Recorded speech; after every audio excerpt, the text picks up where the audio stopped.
ZPTC జయప్రకాష్పై మొత్తం మీద case నమోదైంది. పెళ్లి పేరుతో తనను వాడుకొని మోసం చేశాడంటూ ఒక మహిళ ఫిర్యాదు చేసిన విషయం మనకు తెలిసిందే. ఏడాది పాటు తనతో జయప్రకాష్ సహజీవనం చేశాడంటూ ఆ మహిళ చెప్తోంది. ఇల్లు ఇప్పిస్తానంటూ 10 లక్షలు బంగారం తీసుకున్నాడని, ఇల్లు ఇవ్వలేదు, డబ్బు తిరిగి ఇవ్వడం లేదంటూ ఆరోపణ చేసింది. అమ్మాయిలను తీసుకొస్తే డబ్బులు ఇస్తానని చెప్పాడంటూ కూడా మహిళ చెప్తోంది. తనను తీవ్రంగా కొట్టాడంటూ బాధితురాలు తనకు తగిలినటువంటి ఆ దెబ్బలకి సంబంధించిన గుర్తులు చూపిస్తోంది. జనసేన జెడ్పీటీసీ జయప్రకాష్పై అట్రాసిటీ సెక్షన్ల క్రింద కేసు నమోదైంది. ఆస్తి వివాదంలో తనపై కుట్ర చేస్తున్నారు అంటూ మరోవైపు జయప్రకాష్ చెప్తున్నారు. వైసీపీ హయాంలో జనసేన జెడ్పీటీసీగా జయప్రకాష్ ఎన్నికయ్యారు. అయితే తనను మానసికంగాను, శారీరకంగాను, ఆర్థికంగాను అన్ని రకాలుగా చిత్రహింసలు చేస్తున్నాడు అంటూ ఆ మహిళ చెప్తోంది. భీమవరం గునుపూడికి చెందినటువంటి బాధితురాలు వాపోతోంది. అయితే ఈ అంశానికి సంబంధించి ఈ విషయం బయటకు వచ్చిన తర్వాత జనసేన పెద్దగా రియాక్ట్ అవ్వలేదు. మరోవైపు అతని మీద కేసు పెట్టడానికని వెళ్తే 3 గంటల సేపు పోలీస్ స్టేషన్లో కూర్చోబెట్టి తనని ఇంటికి పంపించేశారు అని చెప్పి ఆ మహిళ చెప్తోంది. కేసు మాత్రం నమోదు చేయలేదని చెప్తున్నారు. మొత్తానికి ఇప్పుడైతే కేసు నమోదైనట్లుగా తెలుస్తోంది.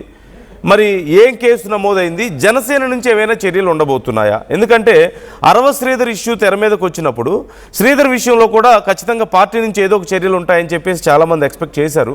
కానీ పార్టీ శ్రీధర్కి అంటే ఈ జరిగినటువంటి ఆ ఇన్సిడెంట్లో పెద్దగా శ్రీధర్ని వెనకేసుకొస్తున్నట్లుగా లేదు. అట్ ది సేమ్ టైం అంతగా చర్యలు తీసుకున్నట్లుగా, సీరియస్గా ఉన్నట్లుగా కూడా పెద్దగా కనిపించలేదు. అంటే అతన్ని కూడా ఒక బాధితుడిలాగా చూస్తున్నట్లుగా అనిపించింది మొత్తం మీద చర్యలు చూస్తే. సో ఇప్పుడు ఈ విషయంలో ఏం జరగబోతుంది, జయప్రకాష్ నాయుడు విషయంలో ఏం జరగబోతుంది అనేది అతిపెద్ద ప్రశ్న. ఈ అంశానికి సంబంధించి డీటెయిల్స్ తెలుసుకుందాం. మనోజ్ జాయిన్ అవుతున్నారు, మా ప్రతినిధి. మనోజ్, ఓవైపు ఈ అంశానికి సంబంధించి మనోజ్తో మనం మాట్లాడదాం, మా ప్రతినిధితో. కేసు నమోదు చేశారు, ఏం కేసు నమోదు చేశారు, ఏ సెక్షన్ల క్రింద నమోదు చేశారని తెలుసుకుందాం. బట్ బిఫోర్ దట్, అక్కడ ఉన్నటువంటి పరిస్థితికి సంబంధించి జెడ్పీటీసీ ఏమంటున్నాడు? ఆ కేసు ఎవరి మీద అయితే నమోదైంది జయప్రకాష్, అతను ఏమంటున్నాడు? అతని వర్షన్ ఎలా ఉంది ఈ కేసుకు సంబంధించి ఒకసారి చూద్దాం.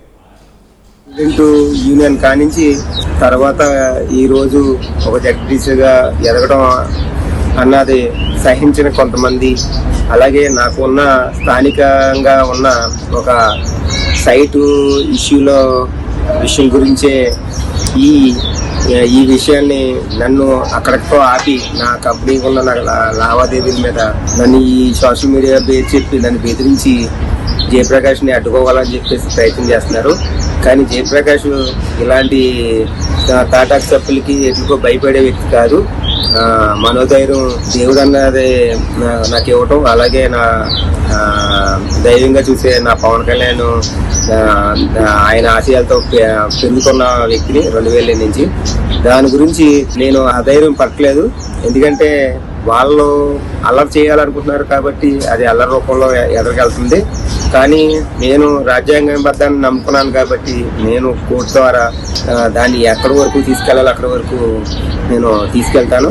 నా కాల వేళ బతిమాలి 2 నెలలు నా చుట్టూ తిరిగి వాళ్ళకి ఆర్థికంగా నేను సపోర్ట్ చేస్తే, నేను ఆ డబ్బు గురించి నా సైట్ గురించి నేను గట్టిగా అడిగి మొదలు పెట్టేటప్పటికి, కేసు అది పెట్టి చేసేటప్పటికి నన్ను బ్లైమ్ చేసి పరిస్థితికి, నన్ను దిగజార్చి పరిస్థితికి తీసుకొచ్చిన ఏ ఒక్కరిని వదిలేదేం లేదు. అలా అని ఏదో ఇళ్ళ రోడ్డెక్కి అల్లరి చేస్తే భయపడే వ్యక్తిని జయప్రకాష్ మాత్రం కాదని చెప్పి తెలియజేస్తూ చూస్తున్నాం కదా. ఇలాంటి తాటాకు చప్పుళ్లకు భయపడే వ్యక్తి కాదు ఈ జయప్రకాష్ అని చెప్తున్నారు.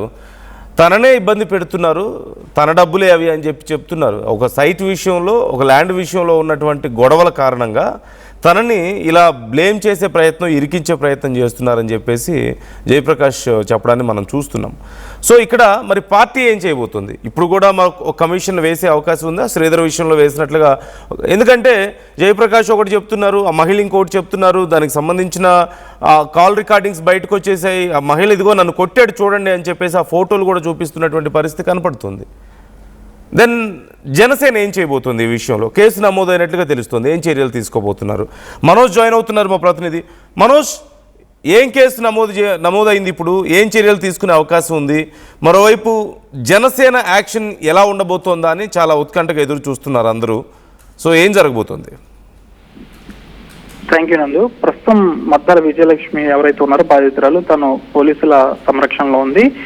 భీమవరానికి సంబంధించి 2 టౌన్ పోలీస్ స్టేషన్ లో జనసేన జడ్పీటీసీ గుండా జయప్రకాష్ నాయుడుపై ఎస్సీ ఎస్టీ కేసుతో పాటు చీటింగ్ మరియు రేప్ కేసుతో పాటు పలు సెక్షన్ల కింద జడ్పీటీసీ గుండా జయప్రకాష్ పై కేసులు అయితే నమోదు చేశారు. ప్రస్తుతం జయప్రకాష్ నాయుడు హైదరాబాద్ లో ఉన్నాడు. తాను మాట్లాడిన వాయిస్ కూడా ఇప్పుడు మనం విన్నాం. అయితే ఒక సైట్ విషయంలో ఈ విధంగా జరగడంతో కావాలని కొంతమంది ఈ విధంగా చేస్తున్నారని ప్రధానంగా గుండా జయప్రకాష్ నాయుడు ఆరోపిస్తున్నారు. తాటాకు చెప్పులు నేను భయపడను, దీనికి సంబంధించి పార్టీకి ఎటువంటి సంబంధం లేదు, ఇది నా వ్యక్తిగత వివాదం కాబట్టి దీనికి పార్టీకి ఆపాదించకండి, పార్టీ నాకు దేవుడు లాంటిది, అలాంటి పార్టీలోనే నేను ఉన్నాను, నాకు ఎప్పుడూ కూడా పార్టీ దేవుడు లాంటిది అంటూ కూడా తను చెప్పుకొస్తున్నాడు.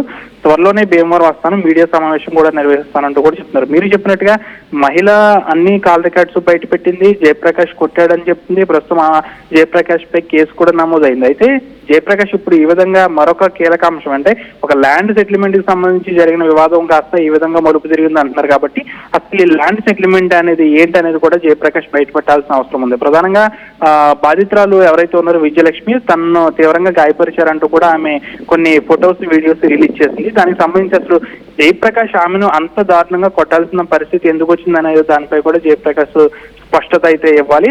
ముఖ్యంగా తాను చిన్నప్పటి నుంచి సేవాభావం కలిగిన వ్యక్తిగా జయప్రకాష్ అయితే చెప్పుకొస్తున్నారు. కాబట్టి ఇప్పుడు జయప్రకాష్ నెత్తి మీద అనేక సమస్యలనే ఉన్నాయి. ఇవన్నీ కూడా పరిష్కరించుకోవాలంటే జయప్రకాష్ దీన్ని ఏ విధంగా ఎదుర్కొంటారనేది కూడా మనం వేచి చూడాల్సిన అవసరం ఉంది. ప్రస్తుతం భీమవరం పోలీస్ స్టేషన్ లో అయితే జయప్రకాష్ పై పలు సెక్షన్ల కింద కేసులు నమోదయ్యి, ప్రధానంగా ఎస్సీ ఎస్టీ కూడా కేసు నమోదైంది. అయితే గత రాత్రి మొదటగా బాధితురాలు 1 టౌన్ పోలీస్ స్టేషన్ కి వెళ్ళగా అక్కడ కేసు నమోదు చేయలేదు. 2 టౌన్ కి వెళ్ళమన్నారు. 2 టౌన్ కి వెళ్ళినప్పటికీ కూడా చాలా సేపటి వరకు కేసు నమోదు చేయలేదంటూ కూడా బాధితురాలు కాస్త వాపోయిన పరిస్థితి కూడా నెలకొంది. ఇది కాస్త రాజకీయ రంగు పులుముకుంది కాబట్టి తనపై కేసు నమోదు చేయడంలో కాస్త వెనకడుగు వేశారంటూ కూడా ఈ బాధితురాలు చెప్పుకొస్తుంది. ప్రధానంగా భీమవరం 1 టౌన్ నుంచి కేసు నమోదు చేయాల్సి ఉండగా 2 టౌన్ కి తీసుకెళ్లారు. 2 టౌన్ లో కేసు పెట్టేందుకు కూడా కాస్త సమయం అనేది పట్టింది. ఎటకేలకు చివరికి పోలీసులు జయప్రకాష్ పై ఎస్సీ ఎస్టీ అట్రాసిటీ కేసు నమోదు చేశారు. దీంతో బాధితురాలు ప్రస్తుతం పోలీసుల సంరక్షణలో అయితే ఉంది. జయప్రకాష్ హైదరాబాద్ లో ఉన్నారు. అయితే ఈ రాజకీయ వివాదం జనసేన పార్టీ ఏ విధంగా చూడబోతుంది? గతంలో మీరు అన్నట్టుగా అరవ శ్రీధర్కి సంబంధించి ఒక కమిషన్ వేశారు కాబట్టి ప్రస్తుతం ఇంకా అది నడుస్తుంది.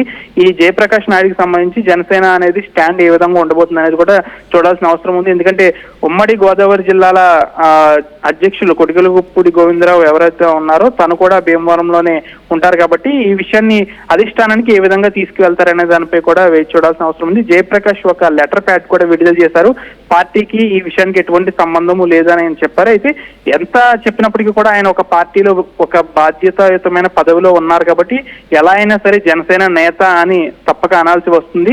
కాబట్టి అతను జనసేన నేతగానే పరిగణిస్తారు. కాబట్టి జనసేన పార్టీలోనే జడ్పీటీసీగా ఉన్నారు. కాబట్టి జనసేన పార్టీలో జడ్పీటీసీగా ఉంటూనే ఎలాంటి కార్యకలాపాలు ఆ మహిళతో అనుచితంగా ఉండడం, ఆమె బంగారం తాకట్టు పెట్టడం, ఆమె దగ్గర 10 లక్షలు తీసుకోవడం, ఇవన్నీ కూడా అతను జయప్రకాష్ నాయుడుగా చేసినప్పటికీ కూడా ఆయన పార్టీలోనే కీలక బాధ్యతలో ఉన్నారు. కాబట్టి తప్పనిసరిగా పార్టీకి ఇది ఆపాదించాలంటూ కూడా కొంతమంది చెప్తున్న పరిస్థితి కూడా నెలకొంది. ప్రస్తుతం ఈ విషయాన్ని పోలీసులు రాజకీయ ప్రమేయంగా ఎలా ఎదుర్కొంటారనేది చూడాలి. ఎస్సీ ఎస్టీ కేసు అయితే నమోదు చేసినప్పుడు కూడా ఈ కేసు ఎంతవరకు బలంగా ఉంటుంది అనేది చూడాలి. బాధితురాలకి ఎటువంటి భరోసా ఇస్తారనేది చూడాలి. బాధితురాలకి ఎటువంటి రక్షణ ఇస్తారని చూడాలి. మరొక వైపు ఈ జయప్రకాష్ నాయుడుకి సంబంధించి హైదరాబాద్ లో ఉన్నారు కాబట్టి తను పోలీసులు అరెస్ట్ చేసి భీమవరం తీసుకొస్తారా, ఎంక్వైరీ చేస్తారా అనేది ఒకటి. మరొకటి పార్టీ సైడ్ కి సంబంధించి జయప్రకాష్ నాయుడుపై ఏమన్నా ఒక కమిటీ వేసి నిజాలు బయటకు తెలుస్తారా, లేకపోతే పార్టీలోనే కొనసాగిస్తారా, లేకపోతే ఆయన పార్టీ నుంచి సస్పెండ్ చేస్తారా అనేది మాత్రం వేచి చూడాల్సిన అవసరం ఉంది. ఏదైనప్పటికీ కూడా బాధితురాలు ఎస్సీ ఎస్టీ కేసు నమోదు చేసింది, పోలీసులు ఎంక్వైరీ చేస్తున్నారు. మరొక వైపు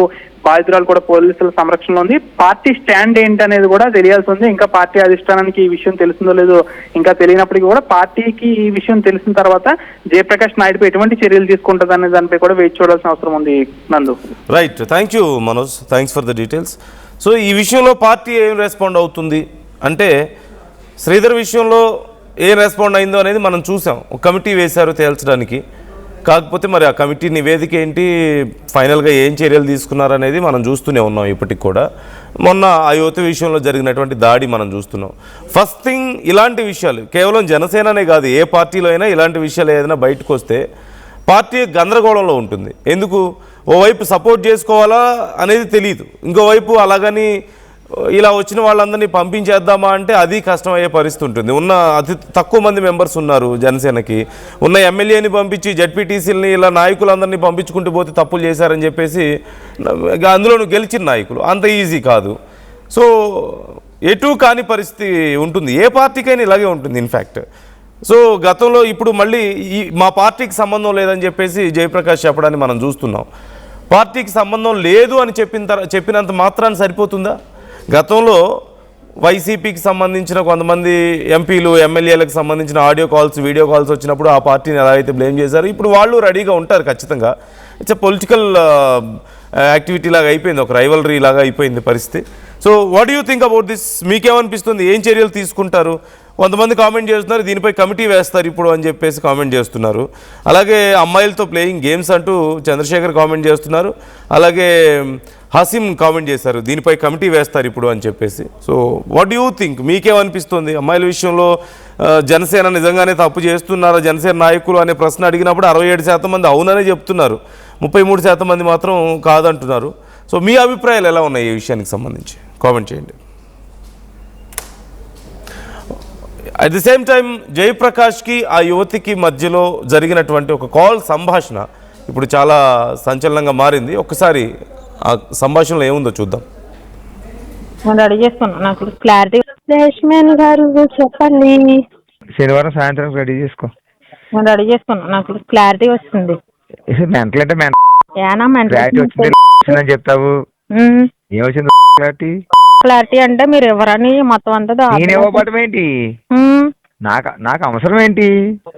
ఇప్పుడు దానికి కాగితాలు ఉన్నాయి కదా, అన్ని నీకు అప్ చెప్తాను, అది రిజిస్ట్రేషన్ చేయించుకోవాల్సింది. కాగితాలు గీతాలు ఏం అవసరం లేదు కానీ చైన్ కూడా నాకు వద్దు. కానీ మీరు దాంట్లోకి ఏడవకు, శుభ్రంగా ఉండి సావు. ఇల్లు వద్దు, నాకు చైన్ వద్దు, ఏం వద్దు. కానీ ఎక్కడున్నా మీరు నాశనం అయిపోండి. ఫోన్లో అది ఏముందిలే కానీ నీలాంటి అన్ని బాగానే ఉంటాయి, ఏమన్నా కొత్తగా ఏం లేదు. ఇప్పటికే 100 సార్లు పెట్టాను మీకు సాగునద్దాలు, ఇదేం కొత్త ఏం కాదు. ఇప్పటికే పోతున్నారు మీరు పెట్టుకుంటే. ఇప్పుడు ఏమైపోతుంది? ఏదో మీకేదో మిమ్మల్ని మీ పేరుని చూసి జేపీ గారు అప్పుడు ఎలా ఉన్నారు ఇప్పుడు ఎలా ఉన్నారు అని చెప్పేసి బొక్కలు ఇచ్చేసుకుంటది ఏమో కానీ నాకు అసలు ఇంత కూడా లేదు. నా దగ్గర నీకు ఉంటానికి ఏముండలే కానీ నా చుట్టూ ఉన్న వాళ్ళందరితో నువ్వే చెప్తున్నావు కదా అవన్నీ చుట్టూ ఉన్న వాళ్ళందరూ నువ్వే చెప్పు. మీద ఒట్టేసి చెప్పండి. చిన్నగారితో మాట్లాడుతాను, కిషోర్ గారితో మాట్లాడుతాను.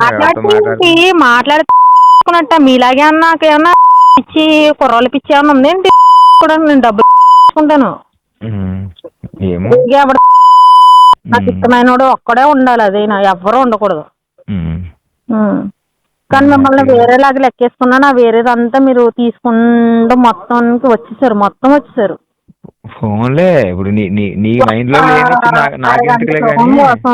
మొత్తం మీ జాతకం చెప్పేసి ఒక ఓప్షన్ కలిగిచ్చేసి జీవితాలు నాశనం చేస్తారు. అలా మీ దృష్టిలో మీకు 1000 మంది గర్ల్ ఫ్రెండ్ కదా, అందులో 300 మంది ఉన్నారు.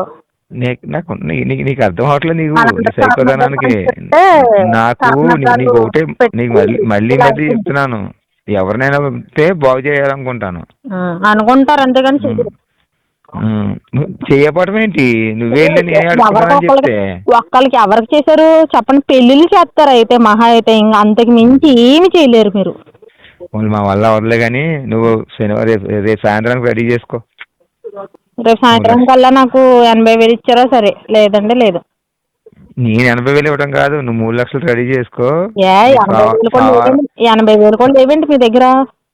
నా దగ్గర లేకపోవటానికి కాదు, మొన్న ఈ గేమ్స్ అయి పెట్టేశాను కదా, 30 లక్షలు ఖర్చు పెట్టేశాను.